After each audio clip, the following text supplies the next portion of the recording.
Hi, everyone, and welcome to an episode of Flex Audiology Show. Today, we are going to cover the key differences between prescription hearing aids, self-fitting hearing aids, and over-the-counter hearing aids, as well as exploring a local tradition here in southeastern Indiana. So let's first start with over-the-counter hearing aids and really what the history is. So back in 2017, the Trump administration issued the Over-the-Counter Hearing Aid Act of 2017.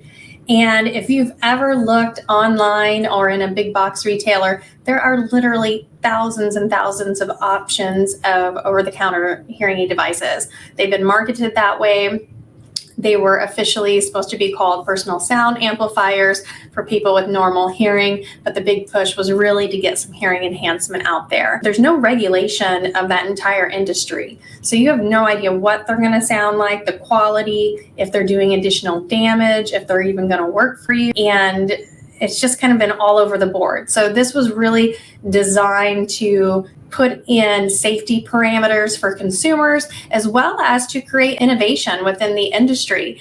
There's a lot of consumers that feel that the entry point into prescription hearing aids, consumers that have a mild to moderate hearing loss and need just a little bit of help to provide them with an option that simply wasn't there before. The FDA had 3 years to come up with these guidelines, and unfortunately in 2020, when it was supposed to come out, COVID hit and nothing happened. So the Biden administration at the end of 2021, he issued an executive order to really push on the FDA to come up with a solution. And to their credit, they did. They came up with a very long, extensive, it was like 144 pages that went through everything that they recommended, and then they put it out there for public comment.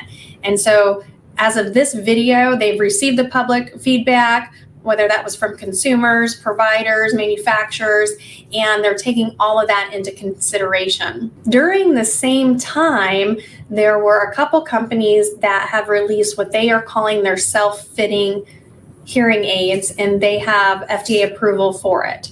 And what we don't know is that once the FDA issues their final ruling on over-the-counter hearing aids, are these self-fitting hearing aids going to be lumped in with the traditional over-the-counter hearing aids, or will they have their own additional category? So we just don't know.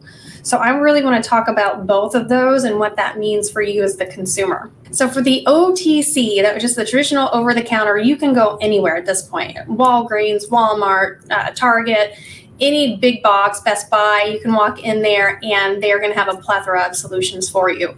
Most of them are simply going to be out-of-the-box solution where you unpack it, you pop it in your ears, and it's either going to work for you or it's not. Some of them have volume adjustments on them. Some of them are rechargeable. Some of them are not. Others specifically require a smartphone app in order for you to make additional adjustments for them. Drawbacks that I've heard from my patients that I have seen is just simply the hearing aids whistle. So these are typically patients who felt like they were ready to have some type of hearing enhancement. They ended up purchasing them, and when they put them in their ears, they can only turn them up so far. So they get a little bit of benefit, but when they go a little bit more, everyone around them hears the hearing aids whistle, and they're just simply not getting the clarity that they've been looking for. One of the other common complaints that I got was just simply the sound quality. They'll say, yes, it did help me, but everything just really sounded kind of crackly or distorted.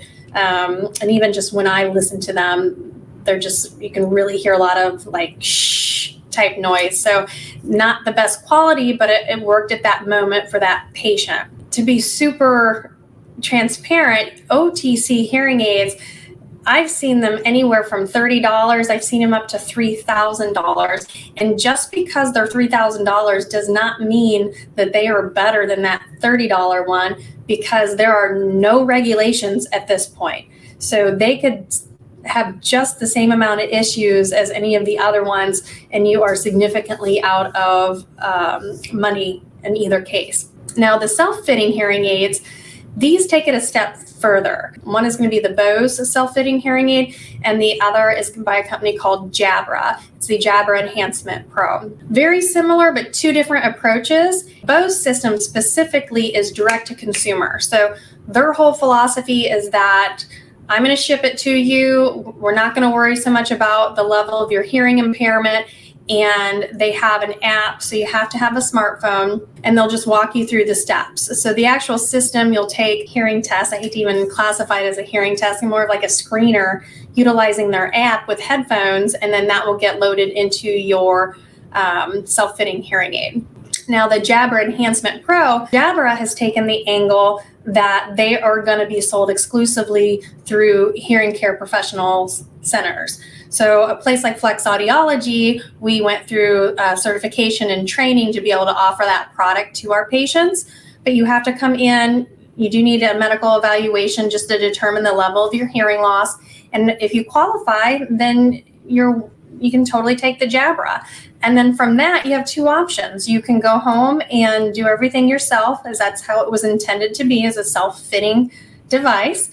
And it's super simple. It's got an app. It's going to walk you right through it. You're also going to take another screener through your headphones. So you do need a little set of cheap headphones, and you'll be able to customize your settings using that device. Key differences kind of between those. The Bose is actually going to look more like a traditional hearing aid. It's going to sit behind your ear and have a little thin piece that goes down in there, whereas the Jabra is going to look like a typical earbud that you see everyone wearing all over the place.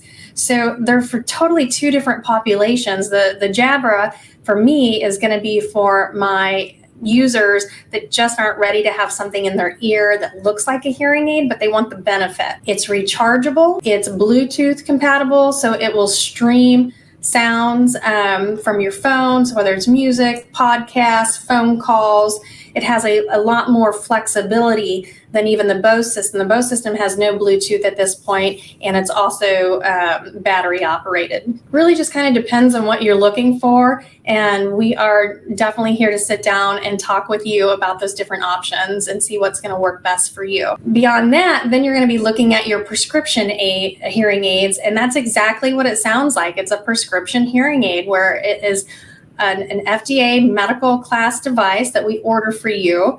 We put in your hearing results into the hearing aids, and then we use something that's called live speech mapping or real ear measurements to verify what are the actual sounds coming out of the hearing aid and what's it doing in your ear and how are you going to be able to hear with it. So it goes through our whole best practice policy of being tested when we receive the device to make sure it's within manufacturer specs. And then we fit using the live speech mapping. We go through care and maintenance with you. We make sure you know how to put them in, make sure they're comfortable. And then typically we'll have an oral rehab component as well to help retrain your brain on how to use the sound. So it's much more involved, much more extensive, but the outcomes are amazing. So I want to kind of take a step back and walk you through a couple quick case studies of what would work for you. So I had a gentleman that was in his late 40s, and he came in expressing concerns about hearing loss and ringing in his ears. And after we did the consultation, we really explored all three options: OTC, self-fitting, and a prescription hearing device. And when we initially started, we were looking at, he's an iPhone user, we were looking at the AirPod Pros, because that to me is technically the new ones that just came out could fall under the OTC category, because we can actually load that hearing test that we did into an Apple phone, and then it will help shape the sound coming out. So it's pretty cool. In this particular case, the anatomy of his ear, it wasn't really comfortable for him to wear the AirPods at an extended period of time. So we took that one off the table, and then we looked at the specifically the Jabra, because he didn't want a device that looked like a hearing aid. And so the Jabra, because it had the three different sizes on the end, we were able to find a small one that was super comfortable, and it's also super small compared to other earbuds that are out there on the market. And so we also looked at that option. He loved the look of them. He loved the feel of them. Definitely loved the price point. And the only drawback was that it wasn't going to treat his tinnitus. And we weren't 100% sure that he was a candidate for tinnitus treatment, but it was there in the back of our mind that we just weren't sure what we were going to do yet. And so from there, that made us make the decision that a prescription hearing aid was going to be his best option because he wanted a system that would be able to be all-encompassing. So he didn't want to have to do anything extra if he had the Jabras to treat his tinnitus. He looked at me and said, yeah, but I still don't want it to look like a hearing aid. What can we do? And luckily, there is a company called Signia that has their NCO AX custom rechargeables, and they make those in the color black. So it actually looked like an earbud. It just happened to be custom to your ear. So it didn't really matter. His anatomy didn't really come into place because we were going to make it custom to his ear. We were going to make it black to look like earbuds. And then he would have the benefit of not only treating his hearing loss, if we decided we needed to go into managing his tinnitus, then it was already built in there. So that is one way that we kind of walk the patient through the journey of deciding which of the options is going to be best for you. On the other end of this scope, I have a very young 21, 22-year-old young man, excuse me, and he is in sales. And same thing, he just needs a little bit extra amplification. He's got a really mild hearing loss. And he just said, I'm absolutely not going to wear hearing aids. I'm not ready. I know it would help me. He loved the sound quality. And he is an ideal Jabra user because he's somebody that's going to be on his phone all the time anyway. So he's streaming phone calls.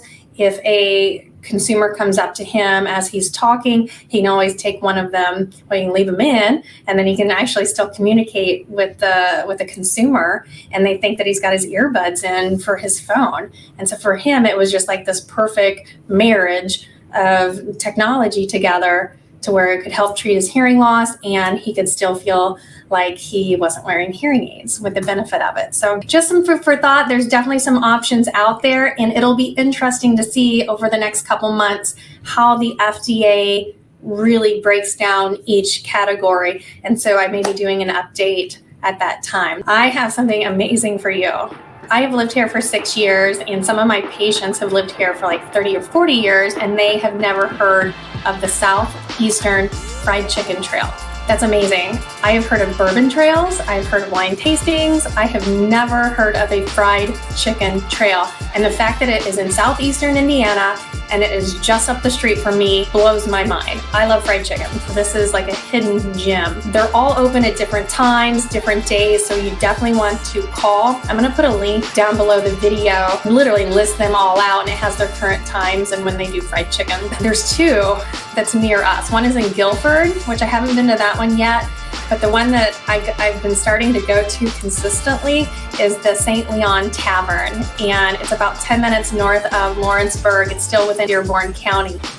Anybody can come, and it's a really cute old building. The menu says it was established in 1860, so it's clearly been around for a long time.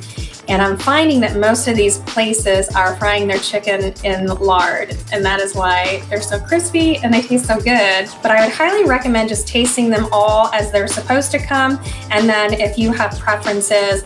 So typically when we go, we buy the whole chicken, super crispy, super crunchy. It looks like it's a heavy pepper taste, but it actually is not. So, but from a visual standpoint, it's just amazing. And I chose French fries and coleslaw. And then of course, it's a tavern, so I had my nice frosty cold beer.